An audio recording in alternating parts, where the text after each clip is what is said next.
You're listening to the Snob OS podcast, the podcast for Apple snobs.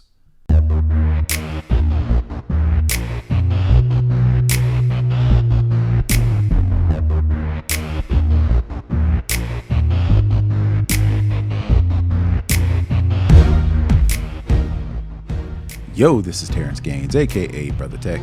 And this is Nica Montford, aka Tech Savvy Diva. And welcome back to the Snob OS show, the show for Apple snobs, where we talk all things Apple and then some. We want to welcome you back to another episode. This is episode 369 of the Snob OS show. We want to thank you, as per usual, for your support. Thank you for listening. Thank you for sharing. Thank you for becoming a Patreon supporter. If you want to become a Patreon supporter, please go to snoboscast/Patreon, or in reverse, you can go to patreon.com/snoboscast. Either way will get you to our Snobist community. As a special thank you for joining the Snobist community, you get access to the live show, you get access to the show early, and you get exclusive content you will not find on this week's show. Speaking of this week's show, we're going to jump right into our show. We always start with the lowdown, and this happened last week, but I wanted to make sure I mention it, and I titled it, Hide My Email Had One Job. Oh, no. For those who don't know, it's a feature I use all the time, and what it's supposed to do is if you are just signing up for something and you don't want to give out your real email address, or you know you're going to unsubscribe from this email once you sign up to get the free offer, and you really don't trust unsubscribe, Hide My Email was a option for you to create I call it a burner email, that at any time you could deactivate the whole entire email address, and anybody that would send anything to that email address before you deactivate it, you could choose to either forward it to your email address, or you could have it reveal your actual email address. The whole point of the Hide My Email is that it hides your email from people, from spammers, from people to get advertisers, the whole thing, right? Well, so security researcher Tyler Murphy found that Apple's Hide My Email, the iCloud Plus feature that generates that you have to pay for, that generates burner addresses to protect your real one, can be reverse engineered to reveal your actual email in about 5 minutes. Yikes. And 404 Media independently confirmed that it works. Murphy reported it to Apple over a year ago. This is June 2025. Apple twice claimed to have fixed it, but Murphy proved both times that it was still broken, which is why he finally went public. So wow. What do you think was going on here? Apple just ain't got time for it. You know, how do you feel? Well, I'll ask you. I'll tell you how I feel about it. But I want to ask you, how do you feel about a feature that you pay for that does not work? It almost seems like another class action lawsuit type of thing, because you are paying for the specific feature. You can only get it if you use iCloud Plus. And a lot of times back in the day, people used to have like a actual burner email that they signed up for stuff with, and like a throwaway email that they never really checked until after they needed it for whatever reason. And this was supposed to be the easy peasy workaround, because when you're on your iPhone and it asks you, do you want to hide your email? When it asks for an email, you can either say, select Hide My Email, or just put in your regular email address if it's something that you need your actual email address for. And the fact that this was found over a year ago and reported twice over a year ago. And no, it was reported. Did he report it twice? He reported it twice. And on both occasions, Apple said, yeah, we're working on it. We got to fix. And when they sent out the fix, or when they said the patch was in play, he checked it on two occasions. Right. Because the whole thing is, it's like, there are some people out there who are bot hunters. I think there's an actual term for it. I can't remember the name for it. But if you are hunting for if you're hunting for what is spammers? The word? No, if you're hunting for vulnerabilities is the word. Oh, okay. If you're looking for vulnerabilities, bounty hunters is the actual term for it.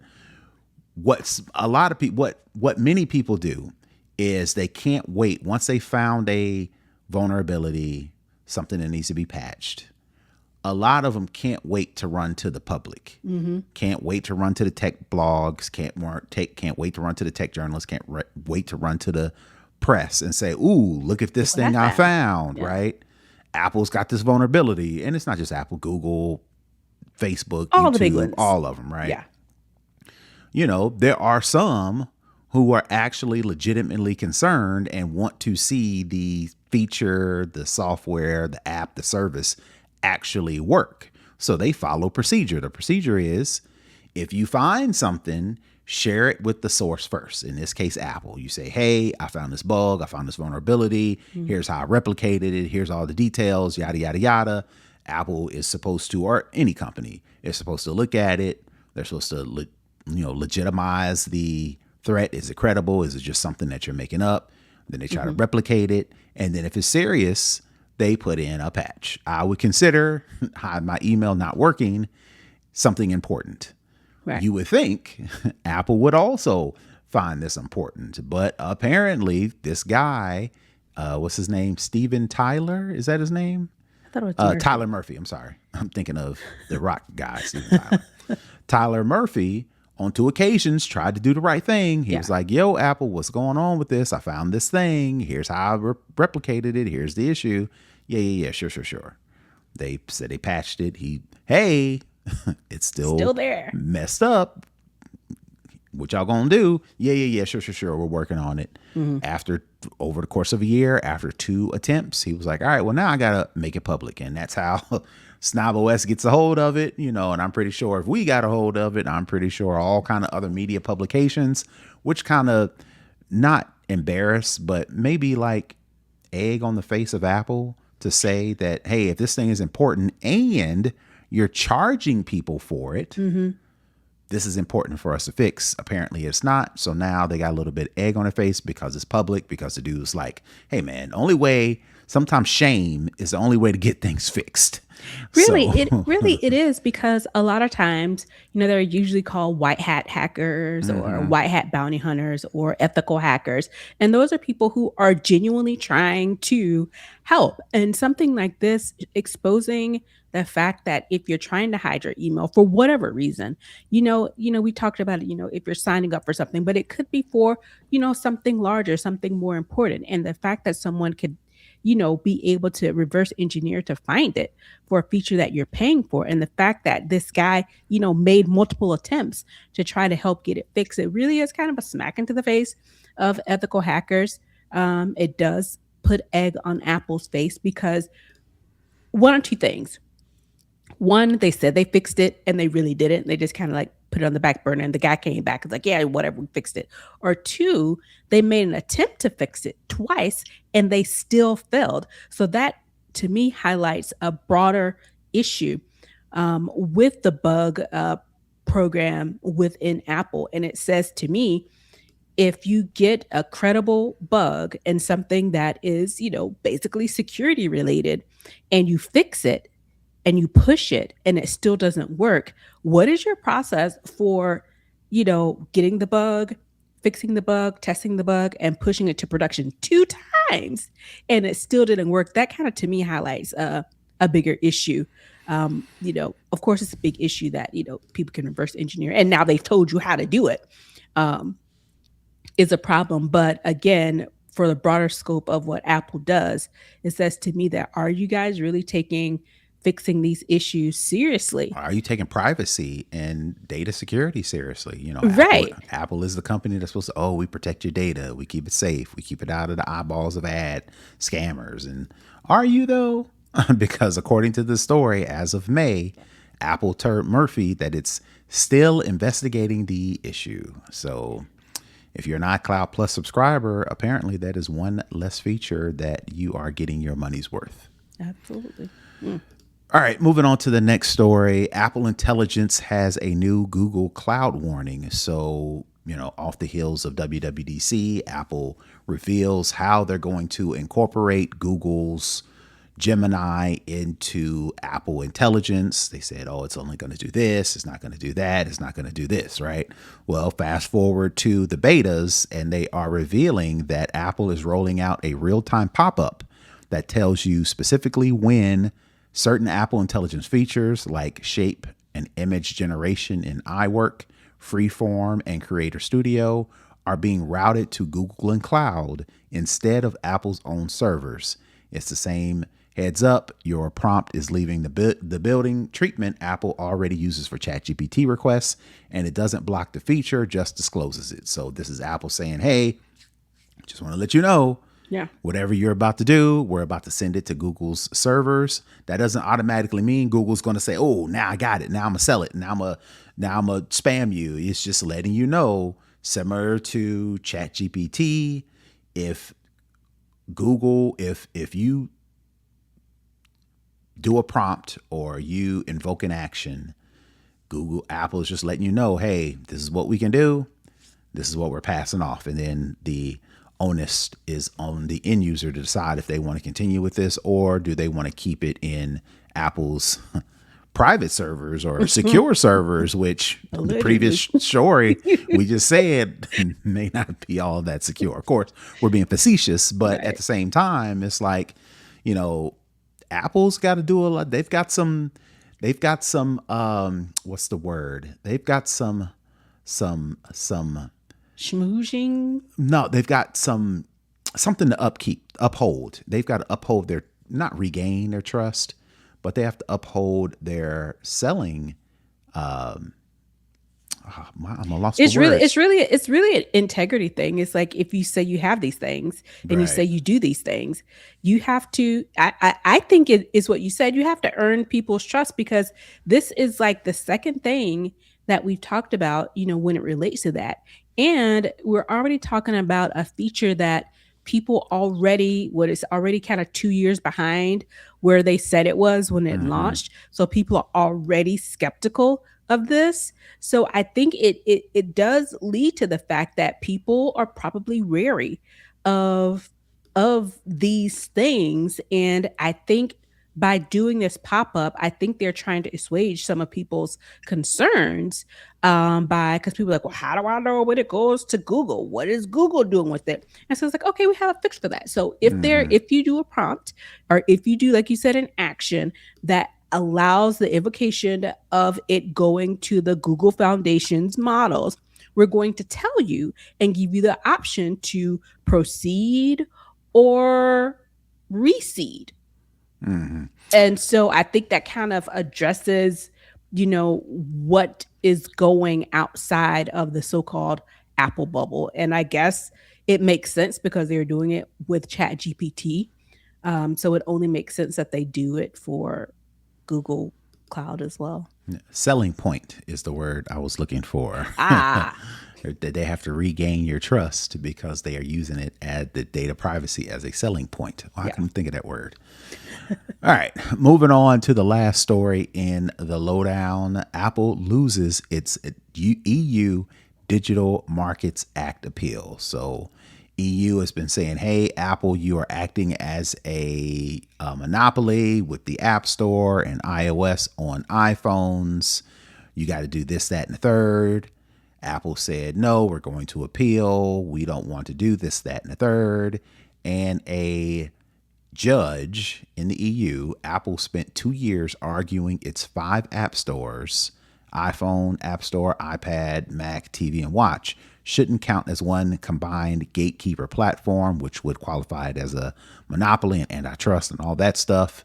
Luxembourg's General Court said no, they all do the same job of connecting developers to users, so they count as one. So as a result, Apple must keep complying with DMA, Digital Markets Act's obligations, which is allowing third-party app stores, alternative payment systems, and outside links to purchase, with fines up to 10% of global revenue for non-compliance. Silver lining. One small win buried is the court tossed Apple's iMessage as gatekeeper challenge as inadmissible since iMessage was never formally designated. So all that to say, Apple has to comply. They lost their appeal to not have to comply. Now they have to let third-party app stores on iPhones. Now they've got to confirm or continue to allow outside links. Like if you subscribe to an app, Apple in the EU has to give you an option. Do you want to subscribe in Apple under your Apple ID, or do you want to click this link to go to the third party and pay for it and subscribe at the third party? Apple tried to appeal. They said no. So what do you take from this? So it's just Apple trying to keep things in the bubble, so to speak, in the safe Apple ecosystem. And I think the overarching theme so far for this show is, are we really sure that bubble is secure? Does that bubble have a leak?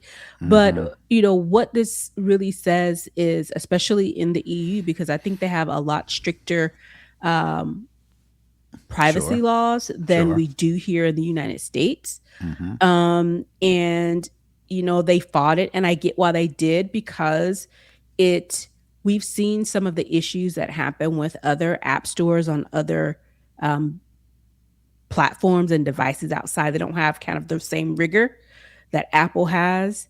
Um, Honestly, that's kind of ringing hollow from two previous stores. But anyway, in a perfect world, it's keeping a lockdown effect in essence of what comes into the Apple ecosystem. Now that gate has been opened, and honestly, only time will tell, because if users start to get junk apps that are bad, that cause issues on their phone, you know, my thing is they're probably going to try and sue Apple instead of whatever app company that the app caused the problems. And Apple Mm-hmm. can turn around and say, we had to do this. We had to let them in.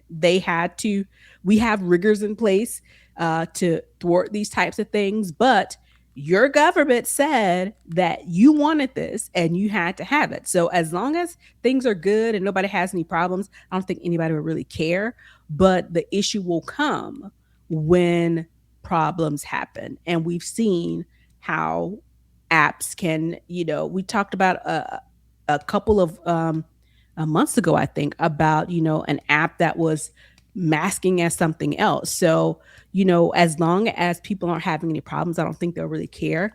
But when people start to have problems with these apps that are coming from these third party stores, and these links that start scamming and stealing data, then it will be a problem. Yep. Agreed.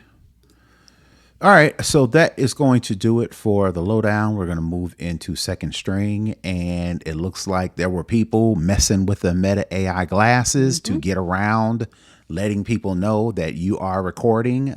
I've never put on the glasses, and I don't think I've even been in the vicinity of somebody wearing them to where I thought they was recording. But the whole point is there are some people out there who would rather not let you know that they are recording because there's some sort of light that flashes or blinks Mm-hmm. or illuminates to let you know that you are now being recorded.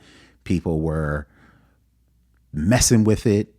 They were trying to avoid having that thing show up, so much so to where Meta actually had to roll out software that disables the camera on its smart glasses if it detects the privacy LED has been physically tampered with or destroyed, going beyond the earlier light sensor fix that people could still work around with tape. Basically, if you put tape over the sensor, it could still work. Or more recently, actual surgery. They're actually taking the glasses apart, messing with the LED sensor, just to stop it from powering up or illuminating when they are recording. The update comes amid growing backlash against smart glasses in general, with New York State just banning them statewide in all 1,240 courtrooms. So, I mean, obviously, people are going to people. And in this case, they really don't want you to know that they are recording you, so much so that they are taking their glasses apart. I mean, Like, how much of a creep do you have to be? My God. come on now. They already put it, I know they already put in one fix that was supposed to stop it. Then it was like, nah, we still gotta try and get around it. And it's Mm-hmm, kind of like, on your iPhone, when you go to certain apps that, use the camera, you have the either green or mm-hmm. Or the the yellow. amber looking, Yeah. LED to kind of let you know something has engaged the camera. Or And the microphone for that the case. microphone. Yeah, too. And the fact that people, I get people are creeps and I get people are gross, but my God, like, really? You're breaking this thing apart just to tamper with it so people won't know that you record. What are you doing? Wait, I don't want to know. Don't tell me what Yes, you're I was doing. gonna say don't ask Don't ask questions. that. I don't want to don't know. don't I don't want to know. I don't want don't to know. ask questions you do not want the answers to. Right. I really don't want to know. But it just seems, you know, and that's the problem that people have with these type of products. Right. Because if you do it using them, the use cases are the way that they are allotted. It's great. It works. But we know that people are terrible. And people are going to take advantage of this. And honestly, they have this fixed in. These people are creeps. This is the second time that they've tried to get around it. There's going to be a third time. They're going to try and figure out a way around this fix as well. And then when they do, well, it's like this never ending loop of things until it's not. And, to make matters worse, it's Meta. They've got privacy and security issues up the wazoo. And this is just another thing They don't have that, the best track record. right, right. So it's like they're waiting to see how people break these things so we can fix them, which is fine in general. But when you're talking about people's privacy, when you're talking about, Being recorded. yeah, you being recorded, you would hope that these companies putting out these products would be a little bit more vigilant, but it doesn't appear that way because, they break it, it's Band-Aid. Break it, Band-Aid. Instead of like, hey, maybe we need to reevaluate this whole product in order to, keep or gain people's trust when being in the vicinity's glasses, and that it hasn't worked. When Google came out with their Google glasses, we was the same thing. Now Meta's trying it. Some of these other companies, Apple's rumored to start trying it. You got to fix before this is widespread, accepted and used. You have to deal with the privacy issues, and Meta apparently has not as of late. So the thing is, you want to be proactive instead of reactive. In every instance of this, they've been reactive. And I won't claim to know who's in the rooms when they're making these decisions, but I will always say if you have women in the room when these products are being ideated, when the features are being discussed, somebody, if it was this case, a woman would have shut their hand up immediately Well, I hope and said, so. okay, these are the issues that I foresee happening. These are the ways that I foresee this going bad. And I don't know, maybe there were women in the room. I suspect not as many as it probably should have. And maybe those who weren't willing to speak of, again, I don't know who was in the room. But the fact that these issues, they do a fix, it happens, it still breaks. They do another fix and it still happens.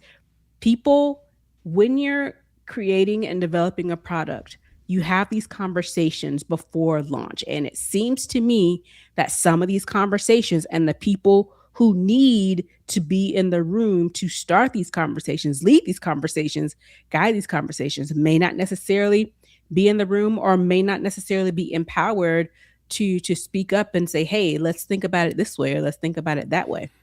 I hope so. I hope there are people not in the room because, again, the way these companies move, you'd be surprised who's greenlighting Yeah.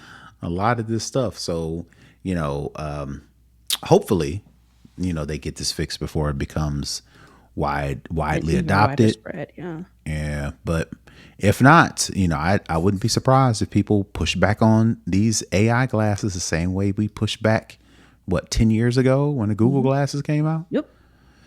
All right, so that's going to do it for Second String. We're going to move into For the Culture, and it appears as if Trump has infected Team USA Soccer. It's almost like Infected is a good word. you can't win for losing, right? So let me for those who are not following the World Cup and the shenanigans that the US and our president has been caught up on. Folarin Balogun is a striker with the United States men's soccer. Against Bosnia-Herzegovina, he got a red card for stepping on another player's foot, which is a no-no in soccer because you got the cleats, the whole thing, right? Mm-hmm. As a result, the referee decided to give him a red card. Argue about whether or not he should have got a red card or not. That is a legitimate argument to have, because on one hand, he didn't do it on purpose, but on the other hand, it is a no-no if you use your cleats to step on, injure, kick another player. And most of the time, as severe as that looked, you can make an argument that the ref did his job and gave out the red card, right? But that's not where it ends, right? Not only when you get a red card in soccer do they kick you out of this game, you have to sit out for the next game automatically. You know, you get one yellow card, you're cool. If you get a second yellow card in the same game that turns into a red card, you get bounced. In this case, he got the red card off the jump because it looked pretty bad, you know, just looking at the replays, the slow motion, yada, yada, yada, right? So that should have kept Caitlin Clark treatment. Well, actually, no, because this looked legitimate, right? Okay. This was legitimate, right? So that should have kicked him out of that game against Bosnia, and it should have kept him out of the Belgium game that they just played earlier this week, right?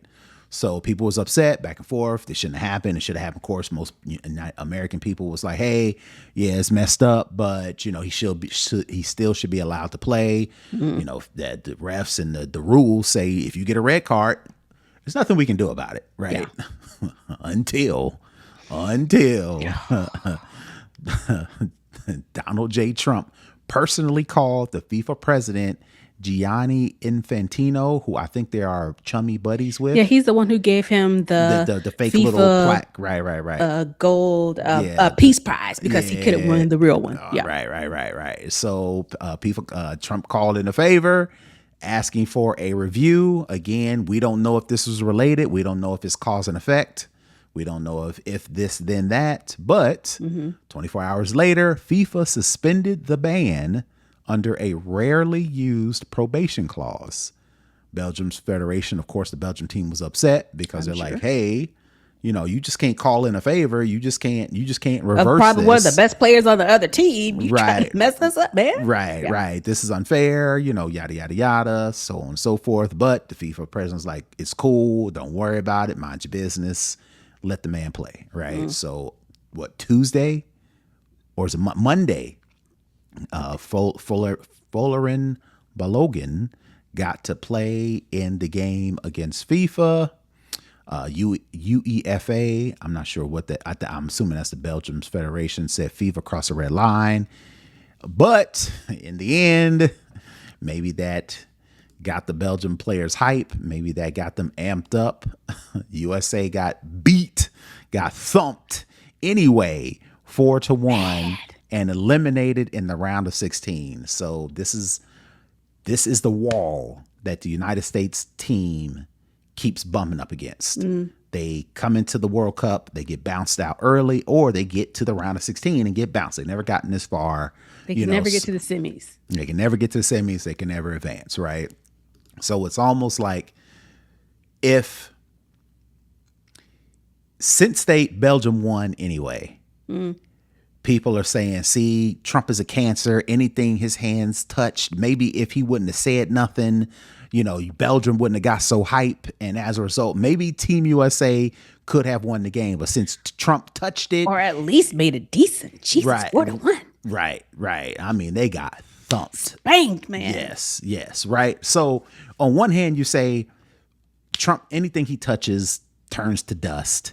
He shouldn't have said nothing. Maybe Belgium wouldn't have been so hype. Maybe Team USA would have stepped it up, kicked up a level because one of their main players is gone. Next man up, you never know, right? But since Trump touched it, turned to dust. On the flip side, if the United States would have won that game, oh my God, do you know how upset the rest of the world would have been at the United States? So it's almost like a, you know, damned if you do, damned if you don't. But, you know, that's never stopped Trump. And on the other side of the flip side, if the United States would have won, do you know how much credit he would have took? Like, not been given. how much credit he would, because we don't know. We He would don't say it know. was because of him they won. It was because of him they won. So on one hand, you're kind of glad that the United States lost, but on the other hand, you kind of like, man, let them do their job Yeah. and don't get involved and let just things play out. But of course he can't, so here we are. It's similar to the whole thing with the New York Knicks. You know, they were on this Yeah, 14 sure. game win Sure. streak from like April. Sure. They couldn't be beat. They were about to sweep San Antonio Yep. when nobody even thought they had a chance to win Right. against OKC or the Spurs Right. coming out of the West. And then he causes all this hubbub, all the extra security, bags getting checked, Slows everything just down. bad juju all around. Yeah, right. Come to find out, he show up, he sleeps through the game. They lose. Then the very next game, they go and they close it out when they could have closed it out at home, which is why I'm sure those people who had game board tickets, they were probably pissed because they Right. thought they were going to be Be in the building when the New in York New Knicks York chin. when Yeah. they finally won after 53 years. They were ready to light it up. And this is what happened. So I mean, I definitely get it because I mean, he has a track record of whatever he touches, it goes to crap. And I think we can just tack this on As another thing. as another thing. And this is where we are. Right. But making it bigger than Trump, because, that's all anecdotal. Right. FIFA has always been known to get their palms greased. And play favoritism, pay to play, as they say. Right, right. The last World Cup that was in Qatar, the reason why Qatar got it is because they paid FIFA $200-300 billion to host Jesus it. Christ. When you're supposed to go to electing body and they're supposed to examine and analyze and review and do all these things before they announce a country. But Qatar got it because, again, the slide them dollar bills. Allegedly, FIFA can be bought, right? FIFA can be influenced. If they can be willing to make a spectacle and give somebody a FIFA Peace Prize when that has never existed before, then yeah, they can. Right. Allegedly, but wink, wink, nudge, nudge. Right. They can be bought. So this brings up a bigger question, right? Because if any head of state, when their country has something run afoul, whether it be United States, whether it be Belgium, Argentina, France, England, whomever, if they've got questions or concerns about anything that happens, this could set a precedent to where if any country feels like they've been wronged, they can go complain to FIFA and, do the thing, wink, wink, nod, nod, grease your palms or whatever. This just makes FIFA look even worse. And the thing is, can they even look any worse? Because they already look pretty bad.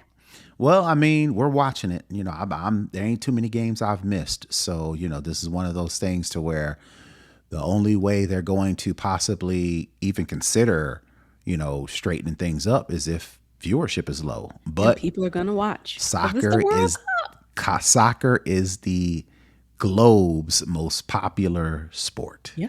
And these countries, take it seriously. They wait and they plot and they plan and they switch players and they bring players in and they put plans just for the World Cup. Yep. So I don't know if too many teams, I don't know if too many countries, I don't know if too many fans.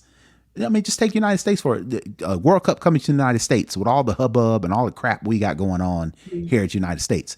Them people still showed up. We was talking about how expensive tickets were. A good time. Right. And we was talking about how expensive things are, how crowded these cities are, all the effects, and Airbnbs ain't selling, and them people showed up regardless.